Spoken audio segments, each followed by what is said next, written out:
Pessoal, então boa tarde. Eu sou a Débora, terapeuta ocupacional, e estamos aqui para mais uma live, né? A gente acabou de ter uma agora ao meio-dia e 15, e a nossa live agora aqui com a Valesca é sobre como identificar sinais de disfunção de integração sensorial, observando o desenvolvimento da criança. Então, é sobre isso que a gente vai conversar hoje com a Valesca. É possível, então, Vá, a gente identificar já sinais em crianças bem pequenas? Como que é isso? Tá, então, gente, eu sou a Valesca. Boa tarde para todo mundo. Então, a resposta para essa pergunta é sim, Débora. É possível, sim, a gente identificar sinais sugestivos de disfunção de integração sensorial em crianças bem pequenas, né? Quando a gente pensa em crianças bem pequenas, em bebês, a gente nem costuma utilizar o termo disfunção de integração sensorial, né? Mas na literatura da integração sensorial, existem, né, artigos, enfim, tem na nossa literatura a respeito de sinais mesmo, que a gente consegue observar pelo comportamento dos bebês. E esses estudos, eles sugerem problemas observados tanto de modulação quanto de praxis. Então, quando a gente conhece o desenvolvimento da criança, esteja a gente falando de desenvolvimento motor, desenvolvimento cognitivo, desenvolvimento de linguagem, ou o desenvolvimento socioemocional, a gente consegue ter um parâmetro, né, do que é esperado no desenvolvimento para cada idade. E quando a gente soma esse conhecimento de desenvolvimento infantil que a gente tem com o nosso conhecimento de integração sensorial, a gente consegue fazer algumas correlações e consegue observar no desenvolvimento da criança esses sinais, né? Então, para conseguir observar, primeiro a gente tem que conhecer sobre o desenvolvimento e sobre o desenvolvimento sensorial e a teoria de integração sensorial, né? Então, a gente sabe que os sistemas sensoriais, eles trabalham desde muito cedo, né, para o desenvolvimento da criança.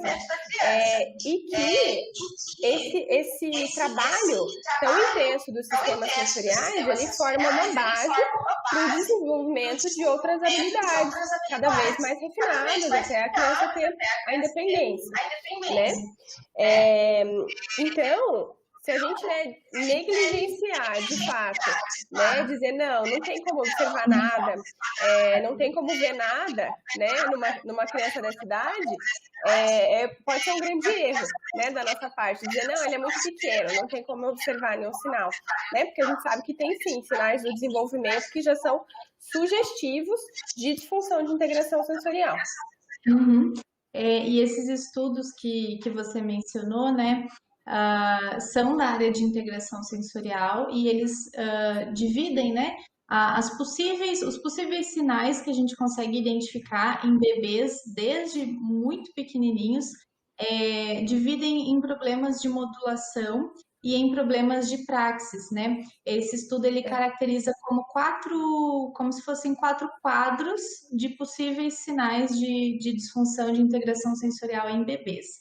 Então, pensando, bebês muito pequenos, né, antes de 1 ano de idade, que sinais que a gente conseguiria observar, tanto do ponto de vista de modulação quanto de praxis também? O que a gente observa, então, nesses bebês bem pequenos? Então, em bebês bem pequenos, vamos pensar ali com menos de 1 ano de idade, geralmente o que a gente observa? Relacionado à modulação, a gente pode ter um bebê muito passivo, né? É um bebê que responde pouco às sensações, ou pode ter o contrário, um bebê muito irritado, um bebê que parece que está sempre desconfortável. Então, quando a gente pensa no bebê muito passivo, eu falo de um bebê que muitas vezes não responde ao toque, não responde ao movimento, porque, né, se a gente for pensar nos bebês, eles são muito capazes de diferenciar sensações, né? Então, um exemplo disso, quando, por exemplo, você toca no bebê, né, o bebê ele é capaz de diferenciar um toque afetivo de um toque ríspido e responder de maneiras diferentes, né? Não é esperado que o bebê chore quando você dá um toque afetivo. Assim como não é esperado que ele não se importe se você der um toque agressivo, apertar o bebê ou machucar o bebê, né? Então, esses sinais podem ser sinais de disfunção de integração, sugestivos de disfunção de integração sensorial em bebê com menos de 1 ano. Outro, por exemplo, o bebê consegue diferenciar o movimento, né? Então, é esperado que o bebê se acalme se você aconchegar e embalar o bebê com ritmo, né? E é esperado que o bebê se assuste se você mudar ele de posição de maneira repentina, que ele ative reflexo, enfim, que ele chore, que ele tenha uma resposta proporcional ao que está acontecendo, né? E aí, se a gente pensar, por exemplo, na outra questão que eu falei, né, de quando você tem, eu estava falando de um bebê passivo, né, vamos pensar no contrário. Então, bebês que são muito irritados, que têm problemas de sono, além do que, lógico, né, a gente considera que os bebês no primeiro ano de vida, muitas vezes têm dificuldades de sono, né, mas, assim, se passa, né, daquilo que é esperado, o bebê totalmente irritado, não gosta de toque, chora o tempo todo, né, parece que está sempre incomodado com alguma coisa, né, muitos pais relatam às vezes, desde pequeno, ele nunca gostou de, quando vinha gente em casa, ele ficava muito irritado, né, então esses são sinais que muitas vezes a gente consegue observar no bebê menor, ou que ele fica muito irritado quando é movimentado no espaço, né? É muito comum os pais relatarem nas trocas de fralda, que ele nunca gostou de trocar fralda, era sempre uma briga, toda vez que tinha que tirar a cabeça do bebê da vertical era uma briga, né? Então, se a gente for pensar em disfunções, pode ser sim que esses bebês que têm esses comportamentos tenham, por exemplo, disfunção de, a gente está falando de modulação, né? Tem uma disfunção, por exemplo, uma defensividade tátil ou tem uma insegurança gravitacional, né? Então, a gente tem que considerar esses sinais como relevantes, principalmente quando a gente está fazendo anamnese com a família, né? E a gente pega o histórico dessa criança, né? Muitas vezes a gente vê que essas queixas, elas vêm desde muito cedo, né? Então, a gente pode considerar, sim, nessa idade, que o bebê tem sinais sugestivos de disfunção de integração sensorial de modulação, né? Como eu falei. Agora, se a gente for pensar nas disfunções de praxis, o que a gente consegue observar nessa idade? O primeiro ano de vida é um ano que a gente tem muitos marcos motores de desenvolvimento, né? Não só motores, mas relacionado à praxis, a gente pensa mais em motor, né? Então, a gente sabe, por exemplo, que por volta dos 2 meses é esperado que o bebê controle o movimento do pescoço, né? E aí, se a gente for pensar em processamento sensorial, que já está toda com um bebê de 2 meses, né? Um bebê que não controla o pescoço, por exemplo, pode ser um sinal sugestivo, sim, de disfunção de integração sensorial do sistema proprioceptivo e vestibular. Né? A gente sabe que o sistema vestibular controla a extensão do tronco superior, do pescoço, né? Que o sistema proprioceptivo tem mais a ver com a flexão do que a extensão, mas enfim, tem relação com o controle motor também. Então, lógico, gente, né? Sinais isolados não significam muita coisa, mas quando a gente vai somando isso, vendo em conjunto, né? Pode sim ser sinal de disfunção de integração sensorial. Então, por exemplo, também por volta, tem muitos pais que relatam na anamnese pra gente, ele nunca gostou de ficar de barriga para baixo, né? Sempre chorava demais, não conseguia deixar de barriga para baixo, nunca gostou e até hoje não fica, né? Aí, às vezes, você vai avaliar e vê que é uma criança que tem muita dificuldade de fazer extensão do tronco superior, né, que tem muita dificuldade de fazer a extensão de pescoço. Então, você pensa que era um bebezinho que provavelmente já tivesse uma falha de processamento vestibular, por exemplo, né? Quando a criança também não rola, né? A gente pensa que o rolar, ele tem relação com o equilíbrio, né, entre a flexão e a extensão, né, a capacidade de flexão e extensão da criança. Isso tem totalmente, né, tem tudo a ver com o controle postural. Né? Então, às vezes, a gente vai ver crianças lá na frente que têm muita dificuldade de controle postural e que, desde bebezinho, já tinham sinais, né? Já foi um bebê que não rolou. Então, são sinais que, somados a outros fatores, podem, sim, dizer de um problema de praxis, né? A gente vê outras coisas também. Então, há outros marcos. Por exemplo, o bebê, sei lá, encaixar, né? O bebê conseguir ter o controle visomotor. isso tem a ver com processamento sensorial também, né? A criança coordenar o movimento da mão com o movimento dos olhos, né? Ou com o movimento da cabeça. Então, isso tudo tem relação com o processamento sensorial, né? E esse processamento bem feito, né? Ele é uma base para aquisição de habilidades mais complexas, né? Para habilidades mais complexas que têm relação com a utilização de ferramentas, né? Enfim, que são mais para frente. Então, às vezes, né? É muito delicado, assim, porque às vezes os pais chegam, né, e falam de algum marco motor, por exemplo, mas ele andou com 1 ano, né? Mas ele faz. Só que aí você vai pegar a história e às vezes tem um monte de coisa que o bebê não fazia direito ou que pulou a etapa e a gente vai ver isso pode ter correlação com o quadro que a criança apresenta na nossa avaliação, né? Porque até a criança conseguir chegar ali, um dos principais marcos ali do primeiro ano de vida, que é caminhar, ela já fez toda uma construção de habilidades, né, para conseguir fazer isso de forma independente e cada vez ganhando mais independência mesmo para a vida diária, né? Então não tem como a gente dizer que esses atrasos nos marcos motores não significam nada, né? Que não tem nada a ver com integração sensorial, enfim. Porque muitas vezes a gente até pergunta, né? Mas às vezes não sabe nem fazer essa correlação. Tô perguntando isso, tá? Mas o que tem a ver com a integração sensorial? Tem tudo a ver, né? O próprio engatinhar, né, Valesca?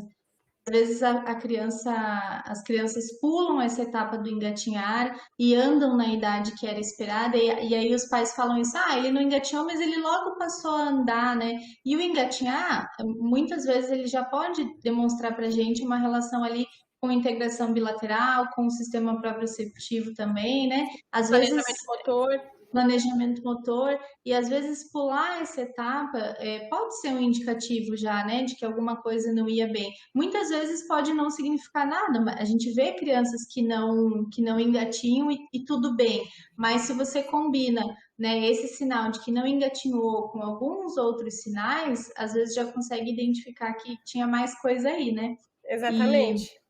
E é difícil, às vezes, até para os outros profissionais que atendem bebês, que atendem crianças, então, pediatras, ou outros profissionais da área da saúde também, que lidam com bebês, é difícil identificar que esses simples sinais, esses simples marcos, eles podem representar tanto no desenvolvimento do bebê, né? E é difícil, às vezes, um pediatra entender a necessidade do encaminhamento para TO, né? Às vezes eles falam, não precisa de intervenção ainda, vamos esperar mais um pouco, ele vai adquirindo essas habilidades conforme for crescendo, né? Tudo bem ter um atrasinho ou outro, enfim, cada criança vai tendo seu tempo. Essas frases ainda são muito presentes, né?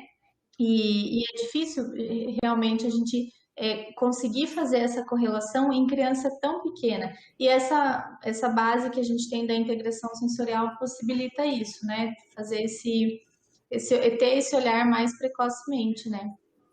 Exatamente. Essa questão do cada criança tem seu tempo, infelizmente ainda é uma coisa que a gente escuta bastante, né, Débora, no consultório. Às vezes de crianças que chegam maiores e os pais falam, e a gente pergunta, né, mas vocês estão relatando que a criança tinha vários atrasos já ali no primeiro ano de vida e, né, o que vocês investigaram sobre isso? Alguém disse para vocês que isso poderia ser sinal de alguma coisa?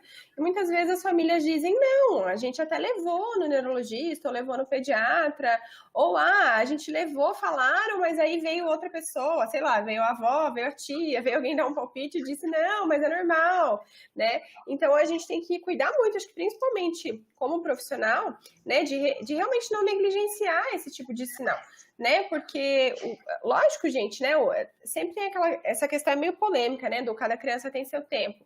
A gente também acredita que cada criança tem seu tempo, né, mas a questão é que existe aí um limite, né, dentro dos marcos do desenvolvimento. Então, tudo bem, nenhum não, não são todos, não é 100% dos bebês que vão, sei lá, controlar o tronco, sentar de forma independente exatamente aos 6 meses, né? Mas também não é esperado que um bebê de 10 meses não tenha controle de tronco, né? Então, existe um limite dentro do desenvolvimento, um bebê é diferente do outro, vai se desenvolver, uns vão andar com 1 ano, outros vão andar com 2, outros vão andar com 10 meses, né? Mas existe um limite também para a gente considerar né? E a gente também não pode olhar só para os marcos de maneira isolada, a gente tem que olhar para o desenvolvimento da criança, né?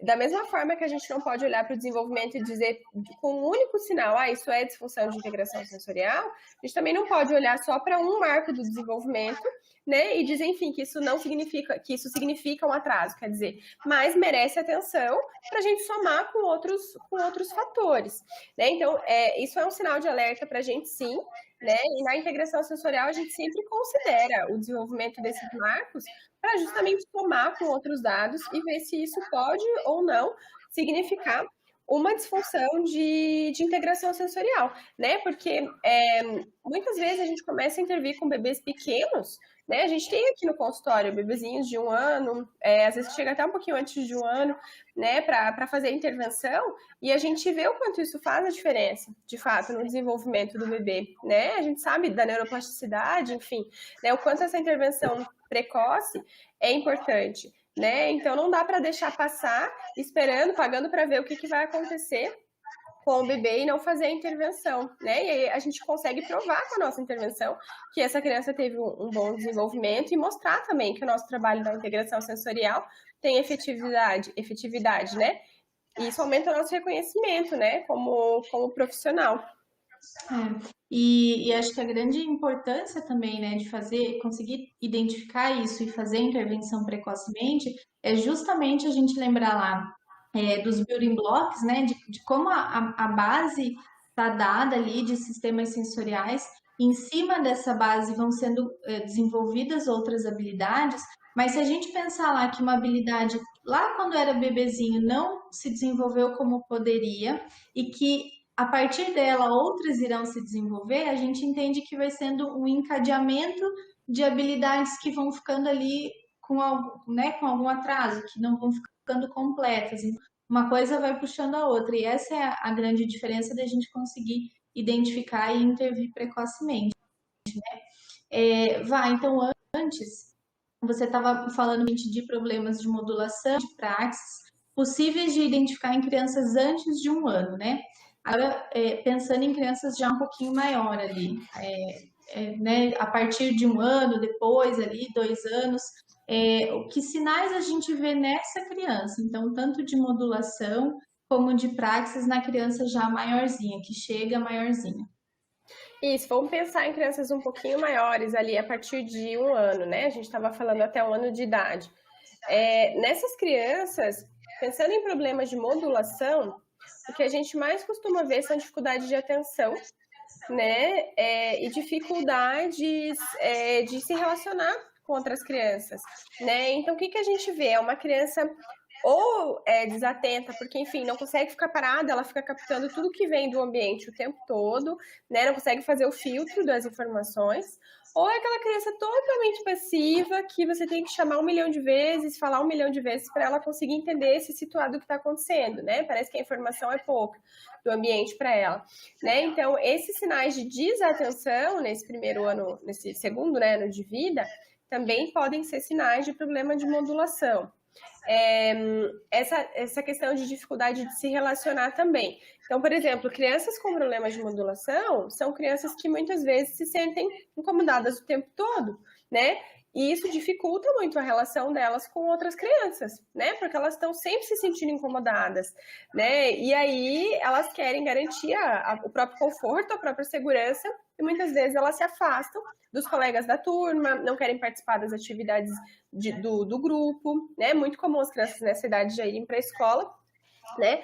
Ela vai ter dificuldade de brincar muitas vezes como as outras crianças brincam. Então, você chega lá num parquinho com a sua criança, tá todo mundo brincando e a sua é a única que não quer entrar, né? Não quer ir até lá, não quer ficar junto com as outras e tem uma reação desproporcional, né? De desconforto, de medo, né? Ou até mesmo de passividade, né?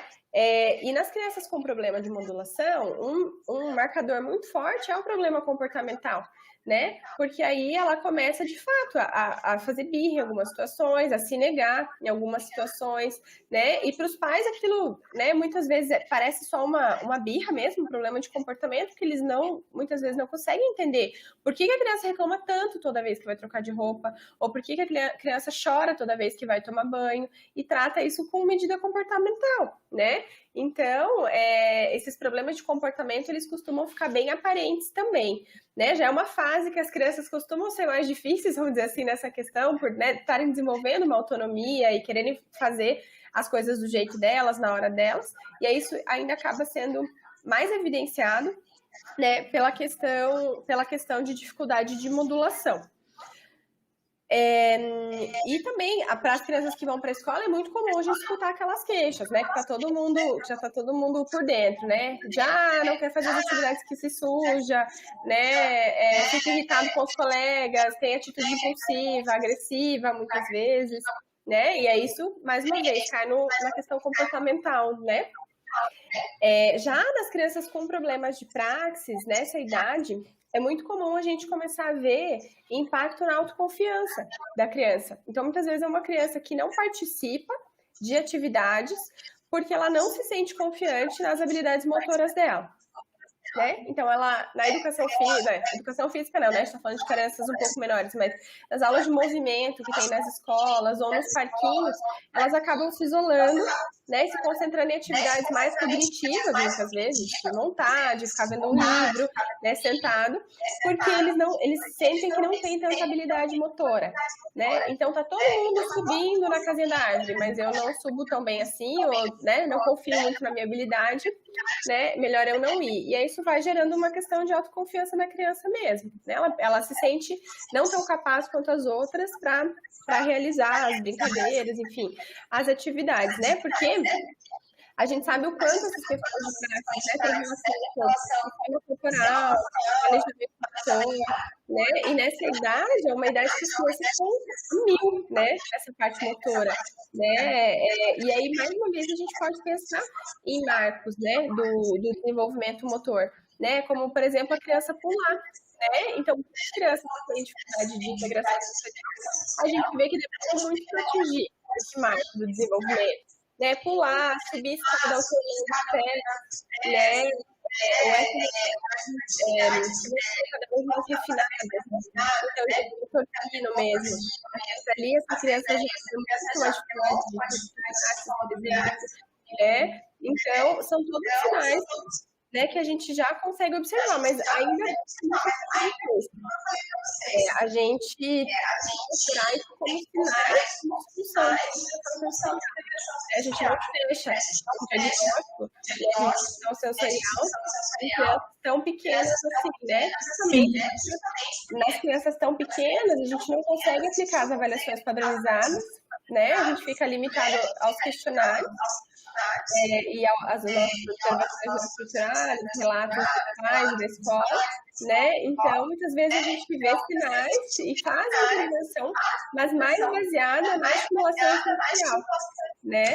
E o espaço de integração sensorial, ele é um espaço muito rico, né, em estímulos, então a gente consegue utilizar também como um espaço de estimulação, de intervenção precoce, né? E eu estava pensando ali, enquanto você estava falando nos sinais motores e dessa criança que ela prefere, né, atividades cognitivas, atividades ali de encaixe, às vezes ficar com livrinhos, e muitas vezes a gente já recebeu muito, né, criança que para isso os pais não era um problema, não era fácil de ver, porque ela era aquela criança que gostava muito dos livrinhos, que gostava muito de pegar os joguinhos e sentar para fazer. E nunca foi, às vezes, um problema para eles que essa criança não quisesse ir para o parquinho com as outras, né? Mas a gente tem que lembrar que nessa idade, né, ali pelos 2 anos, a criança está a mil, com subir, descer, conhecer, né, explorar motoramente as coisas. Então, do ponto de vista motor, a criança ser tão passiva, né, a criança preferir tanto as atividades sedentárias, pode ser um sinal importante já, né? Exatamente. E eu lembrei muito dessas crianças, porque eu recebi recentemente uma criança assim e lembrei exatamente dela, né? E a gente pensar então daí nas crianças um pouquinho maiores já próximo dos 3 anos, né? Que muitas vezes já está indo para a escola também. Que sinais que a gente percebe nessas crianças para ficar atento? Nas crianças a partir do 3º ano de vida, a gente já vai conseguir observar o impacto ali na aprendizagem, né? Então, como você falou, geralmente são crianças que estão na escola, né? E aí essa questão de atenção, né, ou até de habilidade motora pode interferir na aprendizagem delas, né? E essa criança, ela vai se tornar cada vez mais independente, né? Então, muitas vezes a gente vai ver uma criança de 3 anos que chega no consultório e não come sozinha, né? Não consegue espetar, não consegue pegar com a colher, né? Porque também, a partir dessa fase, a gente vê cada vez mais a utilização de ferramentas, né? Então, a criança que utiliza lápis, que utiliza colher, né? Que utiliza tesoura, né? E essa manipulação, né, relacionada aos problemas de praxis, muitas vezes ela é dificultada, né? Então, pensando em modulação, mais uma vez, essas crianças a partir de 3 anos provavelmente vão evidenciar ainda mais as questões comportamentais de recusa, de esquiva, né? E no relacionamento com outras crianças, né? Geralmente surgem muitos conflitos na escola, né? E isso é relatado para os pais. E também nas questões de impulsividade, de agressividade, muitas vezes, né? Que aparecem na escola. Isso vai impactar diretamente na questão da criança se relacionar com as outras mesmo, né? E a questão de praxis, quer dizer, a gente vai conseguir ver principalmente nessa questão da utilização de ferramentas, né? Então, assim, crianças que têm muita dificuldade de manipular, que têm uma apreensão um pouco madura para a idade, né? A gente pensa que a Débora falou, né? Então, elas provavelmente não estejam com uma base sensorial tão sólida para conseguir desenvolver habilidades que já são mais refinadas. Elas não têm esse alicerce sensorial bem como que a gente fala? Bem denso, né? Bem construído. E essa é a fase onde a maioria dos profissionais vai conseguir começar a enxergar, de fato, sinais das crianças, né? Então, ali por volta dos 3 anos, a gente costuma receber bastante criança nessa idade, né? Porque realmente fica um pouco mais visível já que essa criança ela tem um atraso, que ela tem uma dificuldade, né? Já fica, elas geralmente já são comparadas, né, dentro de um grupo, e isso faz com que os professores ou, enfim, outros profissionais consigam observar que ela não atingiu algumas coisas que era esperado, né? Só que se a gente tem esse conhecimento da integração sensorial, muitas vezes a gente consegue identificar isso antes, né? Então, por isso a importância realmente de conhecer a teoria, né? Porque a gente consegue, muitas vezes, olhar sinais muito mais cedo, né? E até mesmo discutir com a equipe de que, olha, eu já estou observando um sinal aqui que pode significar uma dificuldade de processamento vestibular, por exemplo, né? E aí a gente tem uma base muito boa de neurociências, de desenvolvimento, para conseguir justificar isso na nossa avaliação, né? E discutir com o pediatra, com o neuropediatra, ou com outros profissionais com quem a criança já tenha passado, né? Então, por isso que esse conhecimento para a gente é tão importante, né? Porque nessa fase, de fato, a gente vai ver que se a criança não tem ali um pré-requisito, né, da parte sensorial e motora bem feito, né, a gente vai conseguir enxergar muitas dificuldades, né? O que mais, Débora? Dos 3 anos. Acho que essa fase fica muito evidente isso, né? A questão da utilização de ferramentas e do relacionamento mesmo da criança, né? E até a autonomia para algumas atividades ali de vida diária, né? Calçar uma meia, já algumas coisas no vestir já podem estar mais independente de alguma forma, né? O uso de ferramentas, como você falou, mas acho que algumas coisas também ali que relacionam ao esquema corporal, por exemplo, na hora do banho, essa criança ela já consegue lavar algumas partes do corpo, né? Assim, ainda precisa de supervisão, ainda precisa de ajuda, mas ela sabe localizar onde são essas partes do corpo, né? E se você vai ver essa criança de 3 anos e ela ainda não tem muita consciência de onde estão as partes do corpo, ou de ajudar na hora de calçar um sapato, uma meia, na hora de vestir uma roupa, né? Na verdade, com 3 anos, o calçar uma meia e um sapato já está fazendo, né? Então tem alguns sinais assim bem importantes, acho que nas atividades de vida diária também, né? Sim, e muitas vezes para as crianças com problema de modulação, essas recusas elas permanecem, né? Também, então, até essa faixa etária, se tem problema de praxis, tem uma dificuldade na execução ali mesmo, no planejamento para as tarefas, né? Pode ser uma criança desorganizada para executar as atividades, e as crianças com problema de modulação seguem sendo resistentes para trocar de roupa, sendo resistentes para pentear o cabelo, para escovar os dentes, né? Então, a gente observa sinais diferentes, mas os dois impactam ali nas atividades de vida diária, nas atividades que são significativas para a criança, né? Atividade de vida diária, a escola e o brincar, principalmente. Exato. Participação, né? Como um todo. Exatamente. Eu vi que tinha algumas perguntas, acho que ali, Débora, não sei se você conseguiu deixa pegar. eu tentar ver aqui. Na verdade, acho que a Lilian fez um comentário aqui. Se a criança se irrita ou chora, por exemplo, ao ser tocada, imagina como esse feedback pode impedir a criança de experiências, ou mesmo de experiências afetivas, né? E é muito verdade, assim, a criança que tem já uma questão de modulação, e aí do ponto de vista tátil, né? Que tem uma aversão muito grande ao toque físico, enfim, toda a parte de experiências sociais, de experiências afetivas, vai ficando comprometido, vai se desenvolvendo também, né, de forma comprometida, não tem como, né? E isso Exatamente. a gente vai vendo mais para frente também. Até a gente tem, né, tem estudos que falam sobre a questão de crianças que ficaram em UTI, né, e que têm as primeiras experiências de toque como experiências dolorosas, né, e é comum essas crianças terem disfunção de integração sensorial também, né, então é um ponto importante para a gente considerar, porque de fato o tato, né, ele tem, né, pode ser afetivo, pode ser, né, doloroso, pode ser ríspido, né, tem várias questões para considerar sobre isso. E não só, né, para o tato ali, a criança que tem uma questão tátil, não só para as experiências sociais, mas o quanto limita também a criança a explorar uma outra gama de experiências que são importantíssimas para o desenvolvimento depois do planejamento motor, né, para construir uma base de conceitos sobre as coisas, sobre os objetos, né, de manusear com as mãos, com o tato e conseguir construir um banco de dados, né, sobre os objetos e utilizar depois na praxis. Então, de alguma forma, acaba impactando também, né? Com certeza, né? Esse banco de dados que a criança vai criando é muito importante para as atividades mais manipulativas, mais discriminativas, que são totalmente importantes para a independência dela depois, né? Uhum. Eu acho que de pergunta era isso. Deixa eu ver esse comentário. A partir de qual idade a criança pode fazer integração sensorial?